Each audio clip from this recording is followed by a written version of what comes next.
संशोधित पाठ्यक्रम आया है। कोई कहता है कि इसमें 25 क्वेश्चन पशुपालन के पूछे जाएंगे, 6 पाठ हैं, सबके 25-25, ऐसा कुछ नहीं है मित्रों। ठीक है, मैं आपको बता देता हूँ 25 क्वेश्चन है वो राजस्थान भूगोल के पूछे जाएंगे। ठीक है, 25 क्वेश्चन राजस्थान इतिहास कला संस्कृति के पूछे जाएंगे, 25 क्वेश्चन सामान्य विज्ञान से संबंधित पूछे जाएंगे, 75 और 10 प्रश्न दोस्तों करंट अफेयर से संबंधित पूछे जाएंगे, 15 प्रश्न दोस्तों मैथ से संबंधित पूछे जाएंगे। ठीक है, 15 से 20 प्रश्न मैथ के और 15 से 20 प्रश्न करंट के, और करीबन 40 से लेके और दोस्तों 50 के बीच में ये पशुपालन से संबंधित ही प्रश्न पूछे जाएंगे। भाई पशु परिचर की एग्जाम है तो पशु परिचर से संबंधित तो प्रश्न पूछेंगे, कोई 25 प्रश्न की बात नहीं है दोस्तों। कहीं पे भी सिलेबस में ये नहीं लिखा हुआ है कि कहीं पे भी कि 25 क्वेश्चन पूछे जाएंगे, 40 से 50 के मध्य क्वेश्चन पूछे जाएंगे दोस्तों। देखिए यहाँ पे पहला प्रश्न है, भेड़ों की कौन सी नस्ल राजस्थान में पाई जाती है? बताइए, भेड़ों की कौन सी नस्ल राजस्थान में पाई जाती है? दोस्तों इसका जो राइट आंसर हो जाएगा बताइए।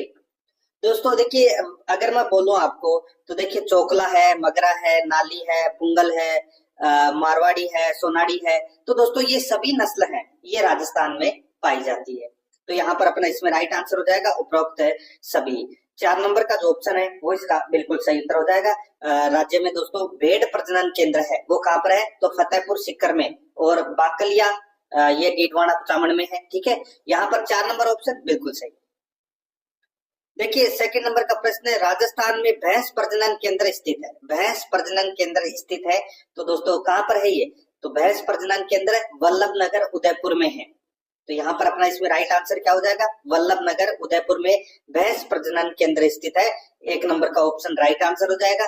और दोस्तों राजस्थान का भैंसों की संख्या की दृष्टि से दोस्तों दूसरा स्थान है देश में, ये भी आपको इसमें याद रखना है। आगे देखिए दोस्तों, यहाँ पे 3 नंबर का प्रश्न है, भैंस की गोदावरी नस्ल किस विधि से तैयार की जाती है? भैंस की जो गोदावरी नस्ल है ये कौन सी विधि से तैयार की जाती है? इसका राइट आंसर हो जाएगा वो है दोस्तों ग्रेडिंग अप विधि। ग्रेडिंग अप विधि से ये दोस्तों तैयार की जाती है गोदावरी नस्ल। तो यहाँ पर अपना इसमें 1 नंबर का जो ऑप्शन है वो इसका बिल्कुल सही उत्तर हो जाएगा। इसमें दोस्तों जैसे कि मैं आपको बताऊं ग्रेडिंग अप क्या होता है। ग्रेडिंग अप के दोस्तों प्रजनन के अंतर्गत विदेशी नस्ल के अंदर प्राणियों का गैर विवरणित मादा प्राणियों के साथ यानी कि दूसरी प्रजाति के साथ संकरण करवाया जाता है। ठीक है, तो जैसे कि 5-6 पीढ़ी, जैसे कि मैं बोलूं कि कोई रेंडा नस्ल की गाय है, ठीक है, और उसके आप गिर का इंजेक्शन लगवा रहे हो, गिर नस्ल का, ठीक है, बछड़े का या बछड़े का, ठीक है, ब्याने के लिए। तो जब तक आप उसको 5-6 बार इंजेक्शन नहीं लगाओगे रेंडा के, उसके बाद में वो शुद्ध प्रजाति है वो गिर निकल कर आएगी।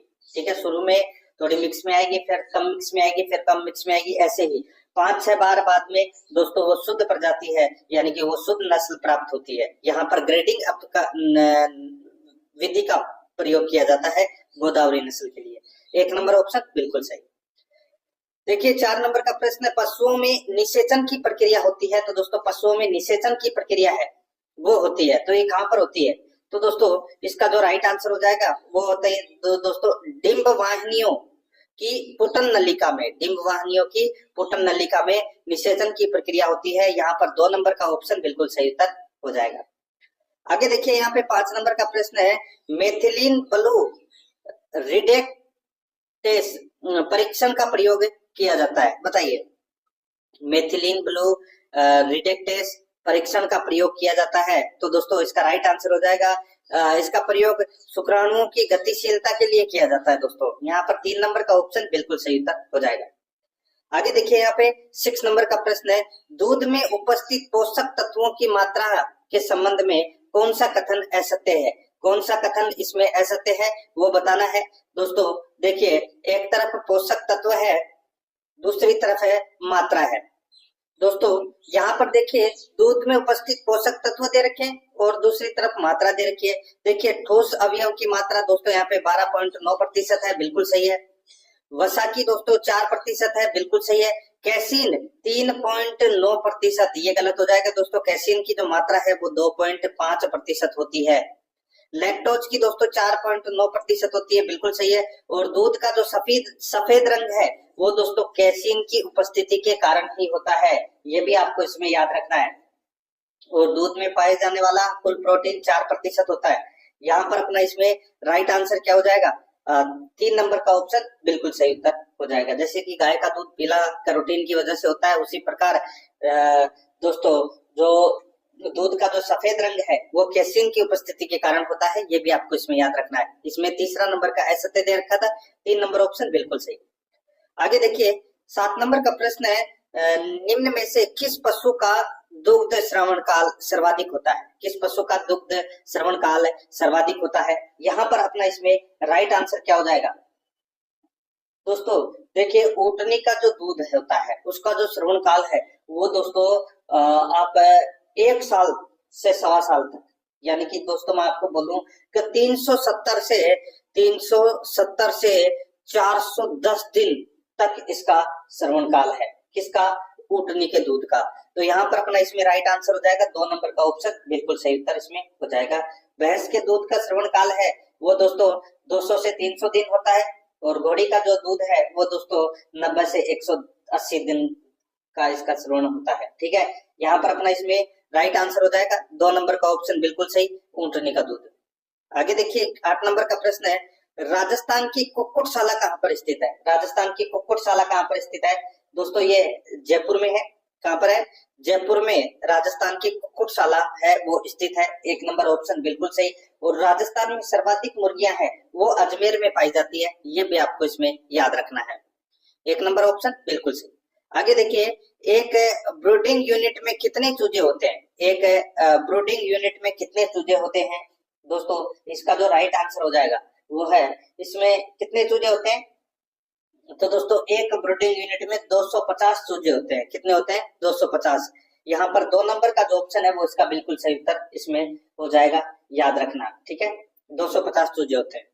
आगे देखिए 10 नंबर का प्रश्न है, अंडे देने वाली मुर्गियों के लिए आदर्श तापमान होता है। अंडे देने वाली मुर्गियों के लिए आदर्श तापमान होता है तो वो कितना होता है दोस्तों? इसका जो राइट आंसर हो जाएगा वो है, अंडे देने वाली मुर्गियों के लिए आदर्श तापमान है वो 55 डिग्री से 65 डिग्री फ़ारेनहाइट तक होता है। तो यहाँ पर अपना इसमें 2 नंबर का जो ऑप्शन है वो इसका बिल्कुल सही उत्तर हो जाएगा, याद रखना। ठीक है दोस्तों, चाहे परीक्षा में 40 पूछे जाए चाहे 35 प्रश्न पूछे जाए, ठीक है दोस्तों, 30 से कम तो प्रश्न पूछे जाएंगे नहीं। ठीक है, तो जितने भी प्रश्न पूछे जाए आपको अपने प्रश्न सही करने हैं। ठीक है, चाहे वो 35 आए, चाहे वो 40 आए, चाहे वो 45 आए, चाहे वो 50 आए। ठीक है, तो कमेंट में ऐसे नहीं लिखा करो कि 25 क्वेश्चन आएंगे, अरे 25 क्वेश्चन आएंगे तो 25 सही कर लेना। लेकिन पशुपालन से संबंधित ही क्वेश्चन है सिलेबस के अकॉर्डिंग। ठीक है, आगे देखिए यहाँ पे 11 नंबर का प्रश्न है, साइलेज की नमी की मात्रा होती है दोस्तों, साइलेज में नमी की जो मात्रा होती है वो कितनी होती है बताइए दोस्तों? इसका जो राइट आंसर हो जाएगा वो है इसमें, देखिए साइलेज में नमी की जो मात्रा है वो 60 से 70% तक रहती है। तो यहाँ पर अपना इसमें 3 नंबर का जो ऑप्शन है वो इसका बिल्कुल सही उत्तर इसमें हो जाएगा दोस्तों। जो ये साइलेज ये एक चारे का प्रकार है। ठीक है, और दोस्तों इसमें मैं आपको बताऊं, जैसे कि कोई हरा चारा है वो अभी गीला है, गीला अवस्था में उसको गड्ढे में दबा कर रख दिया जाता है। ठीक है, उसको कहते हैं साइलोइंग विधि। और दोस्तों उस विधि द्वारा जो वस्तु बनकर तैयार होती है उसको बोलते हैं साइलेज। उसमें ये चारे का प्रकार है एक, और ये इसमें नमी की मात्रा 60 से 70% तक रहती है। यहाँ पर 3 नंबर ऑप्शन बिल्कुल सही।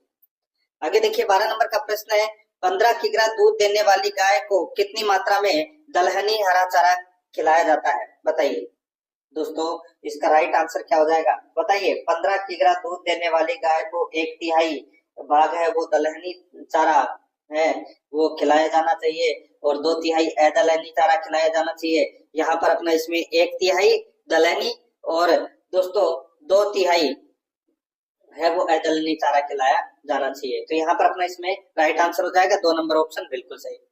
आगे देखिए 13 नंबर का प्रश्न है, निम्न में से कौन सा अच्छे चारागाह का गुण नहीं है? तो कौन सा अच्छा या अच्छे चारागाह का गुण नहीं है? यहाँ पर आप देख सकते हैं दोस्तों, इसमें अच्छे चारागाह पर छायादार वृक्ष की उपस्थिति होनी चाहिए, बिल्कुल सही है। अच्छे चारागाह की भूमि कठोर होनी चाहिए, बिल्कुल सही है। अच्छे चारागाह में मिश्रण वाली घासों का प्रयोग होना चाहिए, तो दोस्तों ये भी बिल्कुल सही है। अच्छे चारागाह में अच्छे चारागाह खरपतवार युक्त होने चाहिए, ये गलत हो जाएगा दोस्तों। दोस्तों खरपतवार और जहरीले पौधे वाले नहीं होने चाहिए अच्छे चारागाह, ठीक है। तो यहाँ पर अपना इसमें राइट आंसर क्या हो जाएगा, वो है 4 नंबर का जो ऑप्शन है वो इसका बिल्कुल सही उत्तर हो जाएगा, ये गुण नहीं है। 14 नंबर का प्रश्न है, इसमें देखिए वक्षीय उदरीय श्वसन किस जानवर में देखने को मिलता है। वक्षीय उदरीय श्वसन किस जानवर में देखने को मिलता है, दोस्तों इसका जो राइट आंसर हो जाएगा ये घोड़े में देखने को मिलती है दोस्तों, ठीक है, घोड़े में। यहाँ पर अपना इसमें राइट आंसर क्या हो जाएगा, 1 नंबर ऑप्शन बिल्कुल सही। दोस्तों घोड़े की जो श्वसन गति है वो 8 से 16 मिनट प्रति मिनट होती है दोस्तों, 8 से 16 प्रति मिनट, ये भी आपको इसमें याद रखनी है, ठीक है। और दोस्तों घोड़े के शरीर का जो औसत तापमान होता है वो 38 डिग्री सेल्सियस होता है, ये भी आपको इसमें याद रखना है। यहाँ पर 1 नंबर ऑप्शन बिल्कुल सही। 15 नंबर का प्रश्न है, इसमें देखिए निम्न को सुमेलित कीजिए। एक तरफ दोस्तों पशु है, दूसरी तरफ श्वसन गति प्रति मिनट है, श्वसन गति प्रति मिनट है दोस्तों। यहाँ पर आप देख सकते हैं, इसमें देखिए ये जो श्वसन वाला सिलेबस में टॉपिक है, कभी आप ऐसे सोचो कि श्वसन के क्वेश्चन कहाँ से आ गए, तो श्वसन भी टॉपिक में है नए सिलेबस के अंदर। एक बार बता देता हूँ सिलेबस में क्या क्या है। जंतुओं में जनन, पाचन, श्वसन, प्रमुख रोग, विशेषताएं, आवास, संरक्षण, पशु उत्पादक के पोषक मान, पशु कृषि, कुक्कुट पालन, आधुनिक विश्व के चरवाहे, वन्य प्राणी और उनका जीवन, और वन्य जीव संसाधन। तो वन्य जीव संसाधन के अंदर तो आपकी सारी चीजें आ गई। देखिए घोड़ा, दोस्तों घोड़े की जो श्वसन गति है, ठीक है, वो कितनी है, मैंने अभी आपको बताया 8 से 16 प्रति मिनट है। सुअर की जो है वो है दोस्तों 8 से 18 प्रति मिनट है श्वसन गति, और गाय की है दोस्तों 20 से 25 मिनट है, 20 से 25 श्वसन गति प्रति मिनट, ठीक है। और भेड़ की है दोस्तों 12 से 20 प्रति मिनट।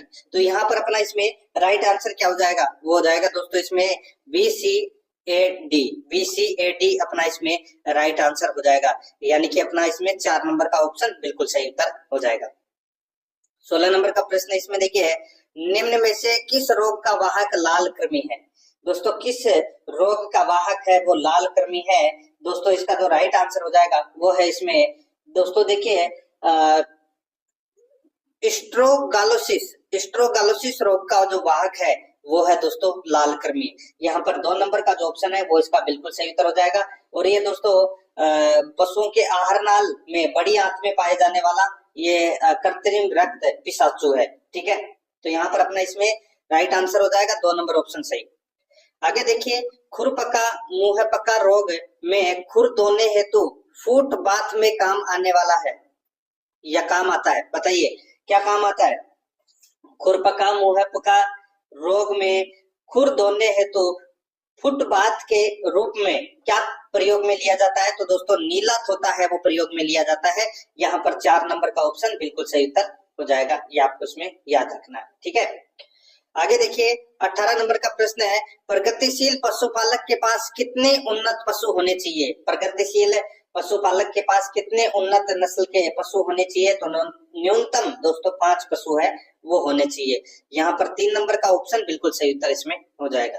19 नंबर का प्रश्न है, इसमें देखिए भारत में सामुदायिक विकास योजना का प्रारंभ कब किया गया। भारत में सामुदायिक विकास योजना का प्रारंभ है वो कब किया गया, इसका राइट आंसर हो जाएगा वो है दोस्तों ये 2 अक्टूबर 1952 को, 2 अक्टूबर 1952 को भारत में सामुदायिक विकास योजना का प्रारंभ है वो किया गया।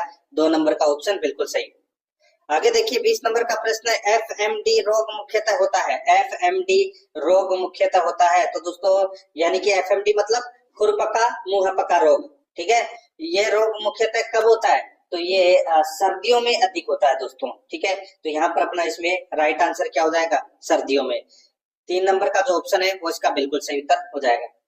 आगे देखिए दोस्तों यहाँ पे 21 नंबर का प्रश्न है, ग्रीष्म ऋतु में पशुओं में किस तत्व की कमी से पीका रोग हो जाता है। बताइए किस तत्व की कमी से पीका रोग हो जाता है, तो इसका जो राइट आंसर हो जाएगा दोस्तों ये पीका रोग मतलब भूख न लगना, ठीक है। और ये दोस्तों फास्फोरस की कमी से ऐसा हो जाता है। यहाँ पर अपना इसमें 3 नंबर का जो ऑप्शन है वो इसका बिल्कुल सही उत्तर हो जाएगा। आगे देखिए 22 नंबर का प्रश्न है, वर्ष 2022-23 में भारत में कुल ऊन उत्पादन कितना हुआ है?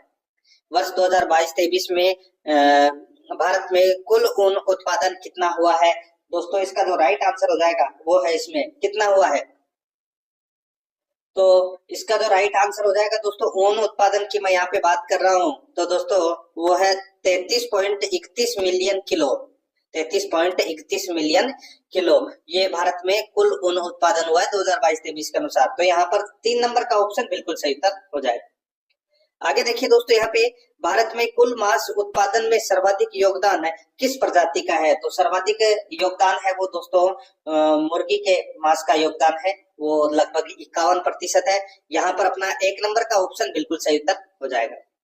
देखिए हूबहू आपको ऐसा ही पेपर है वो परीक्षा में देखने को मिलेगा। आगे देखिए, उत्तर भारत में भैंस की सबसे अधिक दूध उत्पादक नस्ल का नाम क्या है? तो दोस्तों सबसे अधिक दूध देने वाली भैंस की नस्ल का नाम है वो है दोस्तों मुर्रा नस्ल। यहाँ पर 4 नंबर का ऑप्शन बिल्कुल सही उत्तर हो जाएगा। और दोस्तों प्रति ब्यात पर 2000 से 2500 लीटर तक ये क्या करती है, दूध देती है। ठीक है, ये भी आपको इसमें याद रखना है। तो यहाँ पर अपना इसमें 1 नंबर ऑप्शन बिल्कुल सही। आगे देखिए, फाइबर को ऊन में संसाधित करने का प्रथम चरण है। फाइबर को ऊन में संसाधित करने का प्रथम चरण है, तो वो कौन सा है? दोस्तों इसका जो राइट आंसर हो जाएगा उसको बोलते हैं कतरन बोलते हैं। क्या बोलते हैं? कतरन। यहाँ पर 1 नंबर का ऑप्शन बिल्कुल सही उत्तर हो जाएगा। ठीक है, आगे देखिए दोस्तों, यहाँ पे 26 नंबर का प्रश्न है, वर्मी कंपोस्ट में पौधों के लिए आवश्यक सूक्ष्म पोषक तत्व होता है। वर्मी कंपोस्ट में पौधों के लिए आवश्यक सूक्ष्म पोषक तत्व होता है। इसका राइट आंसर क्या हो जाएगा? वो हो जाएगा दोस्तों इसमें जिंक, तांबा, कोबाल्ट। जिंक, तांबा, कोबाल्ट है दोस्तों, इसका राइट आंसर हो जाएगा वो है ये सभी। 4 नंबर का ऑप्शन बिल्कुल सही उत्तर हो जाएगा। आगे देखिए दोस्तों, यहाँ पे किस पशु की हड्डियों का उपयोग मूर्तियों के निर्माण में किया जाता है? बताइए कौन से पशु की हड्डियों का उपयोग मूर्तियों के निर्माण में किया जाता है? दोस्तों इसका जो राइट आंसर हो जाएगा वो है, देखिए, ऊंट की हड्डियां। ठीक है दोस्तों, ऊंट की हड्डियां हाथी के दांत के समान कठोर होती है और लंबे समय तक ये सफेद बनी रहती है, इसलिए इनका उपयोग है वो मूर्ति के निर्माण में किया जाता है। यहाँ पर अपना इसमें 2 नंबर का ऑप्शन बिल्कुल सही उत्तर इसमें हो जाएगा। दोस्तों क्लास को लाइक नहीं किया तो एक बार सभी के सभी मित्र हैं वो फटाफट क्लास को लाइक करें और अपने दोस्तों के पास में शेयर, फेसबुक व्हाट्सएप ग्रुप पे शेयर जरूर करें। बहुत शानदार चीज है, शांति से देखोगे तो दोस्तों आपका इस पार्ट के अंदर एक भी प्रश्न है वो गलत नहीं होगा। शर्त यही है, आपको पूरी क्लास देखनी है, शांति से सुनना है और रोजाना आपको मेरे साथ में चलना है। 28 नंबर का प्रश्न इसमें देखिए, पशुओं में कर्तन दांत की कुल संख्या होती है। कर्तन दांत की कुल संख्या वो होती है दोस्तों 8। कर्तन दांत की संख्या कितनी होती है? 8, यानी कि 4 जोड़ी होती है, तो 4 जोड़ी का मतलब 8 हो गए। ठीक है, और ये कर्तन दांत है ये गाय, भैंस और बकरी के निचले वाले जबड़े में पाए जाते हैं, ये भी आपको इसमें याद रखना है। 3 नंबर ऑप्शन बिल्कुल सही। आगे देखिए 29 नंबर का प्रश्न है, भेड़ बकरियों को कितने वर्ष की आयु में प्रौढ़ माना जाता है? तो दोस्तों भेड़ बकरियों को कितने वर्ष की आयु में प्रौढ़ माना जाता है? इसका जो राइट आंसर हो जाएगा वो है दोस्तों, देखिए 5 वर्ष की आयु में प्रौढ़ माना जाता है। ठीक है, और 3 वर्ष की आयु में बकरी पूर्णतः विकसित हो जाती है। यहाँ पर अपना इसमें राइट आंसर हो जाएगा 5 वर्ष। 3 नंबर का ऑप्शन बिल्कुल सही। 30 नंबर का प्रश्न है, इसमें देखिए, बीमा कंपनी द्वारा गाय का बीमा करने के लिए निर्धारित आयु सीमा कितनी है? तो दोस्तों बीमा कंपनी द्वारा गाय का बीमा करने के लिए निर्धारित आयु सीमा है वो है दोस्तों कितनी? तो इसका जो राइट आंसर हो जाएगा वो है दोस्तों इसमें, देखिए, गाय की मैं बात करूं तो दोस्तों गाय की है 3 से 10 वर्ष। ठीक है, यहाँ पे तो 1 नंबर का ऑप्शन बिल्कुल सही उत्तर हो जाएगा। और भैंस के लिए पूछा जाए तो दोस्तों भैंस के लिए है 4 से 12। ठीक है, तो ये भैंस के लिए है, तो यहाँ पर इसमें 1 नंबर का ऑप्शन बिल्कुल सही उत्तर हो जाएगा। 31 नंबर का प्रश्न इसमें देखिए, निम्न में से कौन सी पशुओं को चिन्हित करने की अस्थायी विधि है? पशुओं को चिन्हित करने की अस्थायी विधि है तो वो कौन सी है? तो वो है दोस्तों रंग लगाना। यहाँ पर 4 नंबर का जो ऑप्शन है वो इसका बिल्कुल सही उत्तर हो जाएगा, रंग लगाना। ठीक है, तो यहाँ पर 4 नंबर ऑप्शन बिल्कुल सही। आगे देखिए, मल्लीनाथ पशु मेला किस नदी के किनारे आयोजित किया जाता है? तो दोस्तों मल्लीनाथ पशु मेला है ये चैत्र कृष्णा एकादशी से दोस्तों शुक्ल एकादशी तक है, ये तेलवाड़ा में लगता है दोस्तों। ये मल्लीनाथ पशु मेला लूनी नदी के किनारे लगता है। तो यहाँ पर अपना इसमें राइट आंसर क्या हो जाएगा? 3 नंबर का ऑप्शन राइट आंसर हो जाएगा। और ये राजस्थान का सबसे प्राचीन पशु मेला है, ये भी आपको इसमें विशेष तौर पर याद रखना है। आगे देखिए 33 नंबर का प्रश्न है, 20वीं पशु गणना के अनुसार भारत में कुल पशुधन है, भारत में कुल पशुधन कितने हैं? तो दोस्तों भारत में कुल पशुधन है 53.58 करोड़, 53.58 करोड़ ये कुल पशुधन है। 3 नंबर का जो ऑप्शन है वो इसका बिल्कुल सही उत्तर इसमें हो जाएगा। 34 नंबर का प्रश्न है, राजस्थान में गधों का मेला कहाँ लगता है? तो दोस्तों राजस्थान में गधों का मेला कहाँ लगता है? तो दोस्तों ये लुणियावास जयपुर में लगता है दोस्तों ये, ठीक है। यहाँ पर 4 नंबर का ऑप्शन बिल्कुल सही उत्तर हो जाएगा, ये आपको इसमें याद रखना है। और गधे का जो मेला है इसको दोस्तों खलकानी माता का मेला भी कहते हैं, ये भी आपको इसमें याद रखना है। खलकानी माता का मेला भी इसे कहते हैं, ये आपको विशेष तौर पर याद रखना है। और ये जो मेला है ये अश्विन शुक्ल सप्तमी से एकादशी तक लगता है दोस्तों ये, ठीक है। 4 नंबर ऑप्शन बिल्कुल सही। 35 नंबर का प्रश्न है, पशुशाला के लिए प्रयुक्त निसंक्रामक है। तो दोस्तों इसका जो राइट आंसर हो जाएगा वो है इसमें कौन सा? तो दोस्तों देखिए यहाँ पे पशुशाला के लिए प्रयुक्त निसंक्रामक है तो वो है दोस्तों इसमें लाल दवा है, फार्मलिन है, फिनोल है। तो इसका राइट आंसर हो जाएगा ये सभी। 4 नंबर ऑप्शन बिल्कुल सही। आगे देखिए गौशाला में यदि पशु के शरीर पर चींचड़ी या जुएं नजर आए तो पशु पर किस कीटनाशक का छिड़काव करना चाहिए? तो दोस्तों ये जैसे मान लीजिए कि पशु के शरीर पर चींचड़े या जुएं नजर आए तो किस कीटनाशक का छिड़काव है वो करना चाहिए? तो दोस्तों इसका राइट आंसर हो जाएगा मेथालियान। मेथालियान है इसका छिड़काव है वो करना चाहिए, मेथालियान या पैराथियान के घोल का दोस्तों छिड़काव करना चाहिए। और महीने में कम से कम एक बार इस दोस्तों कीटनाशक का छिड़काव है वो छत पर या फर्श पर है वो करना चाहिए। यहाँ पर अपना इसमें राइट आंसर 3 नंबर ऑप्शन बिल्कुल सही। 37 नंबर का प्रश्न है, निम्न में से किस स्थान पर आरसीडीएफ द्वारा संचालित पशु आहार संयंत्र स्थापित नहीं है? तो दोस्तों यहाँ पर मैं आपको बताऊं कि आरसीडीएफ द्वारा संचालित पशु आहार संयंत्र स्थापित नहीं है।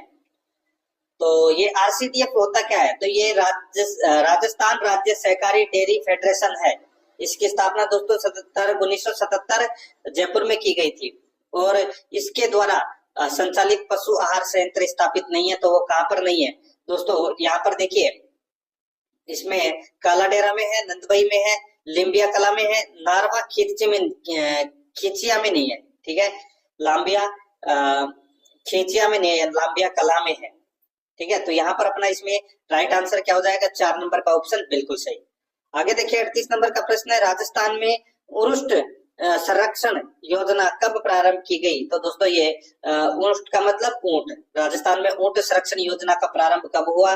तो इसका जो राइट आंसर हो जाएगा वो है ये 1 नवंबर 2022 को ये योजना है वो प्रारंभ हुई। तो यहाँ पर अपना इसमें 1 नंबर का ऑप्शन बिल्कुल सही उत्तर हो जाएगा। आगे देखिए 39 नंबर का प्रश्न है, निम्न में से कौन सा जिला गोपाल योजना से संबंधित नहीं है या गोपाल योजना से सम्मिलित नहीं है? बताइए कौन सा जिला गोपाल योजना में सम्मिलित नहीं है? इसका जो राइट आंसर हो जाएगा देखिए गोपाल योजना के अंदर 10 जिलों को शामिल किया गया है। बांसवाड़ा, बूंदी, चित्तौड़गढ़, डूंगरपुर, धौलपुर, झालावाड़, कोटा, टोंक, सवाई माधोपुर और उदयपुर। तो यहाँ पर करौली को इसमें शामिल नहीं किया गया है। तो यहाँ पर 2 नंबर का ऑप्शन बिल्कुल सही उत्तर हो जाएगा। 40 नंबर का प्रश्न, मुख्यमंत्री कामधेनु पशु बीमा योजना में एक परिवार के अधिकतम कितने पशुओं का बीमा किया जा सकता है? तो दोस्तों एक परिवार के अधिकतम कितने पशुओं का बीमा किया जा सकता है? इसका जो राइट आंसर हो जाएगा वो है दोस्तों इसमें प्रत्येक परिवार के 2 दुधारू पशुओं का बीमा है वो किया जाता है और अधिकतम 40,000 रुपए का ये पशु बीमा है वो प्रदान किया जाता है।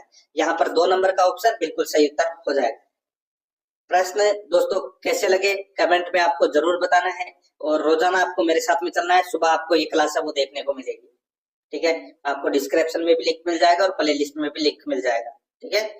और चाहे वो 35 आए, चाहे वो 30 आए, चाहे वो 20 आए, चाहे वो 10 आए, चाहे वो 50 आए, आपको पशुपालन से संबंधित अगर प्रश्न सही करने हैं तो दोस्तों आपको ये टेस्ट जरूर